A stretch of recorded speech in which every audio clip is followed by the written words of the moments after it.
நான் சொல்லுவேன் பெரியவர்களுக்கெல்லாம், அப்பயும் சட்னி அரைச்சிங்க. எதுல அரைச்சிங்க? அம்மியில வச்சு அரைச்சிங்க. இப்ப சட்னி அரைக்காதீங்கன்னு சொல்லல, மிக்சியில அரைக்கிறீங்கல்ல, அதே இன்கிரிடியன்ட் தான், அதே தேங்காய், அதே தக்காளி, அதே வெங்காயம் தான். ஆனா இப்ப எதுல அரைக்கிறோம்? அதனால அப்ப நீங்க உங்க பெற்றோர் உங்களை ஒழுங்குபடுத்தினாங்க, ஒழுங்குபடுத்தாதீங்கன்னு சொல்ல, ஒழுங்குபடுத்துங்க, மிக்சியில ஒழுங்கு. அதாவது முறைகளை மாத்த சொல்லுங்க, அதுதான். அல்லேலூயா. எத்தனை பேர் புரியுது? ஆமென்.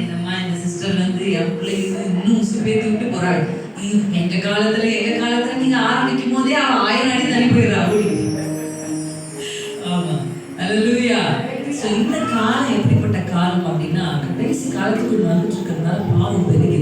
நோவாவின் காலத்தை போலவே நடக்கும்னு ஆண்டவர் சொன்னார்.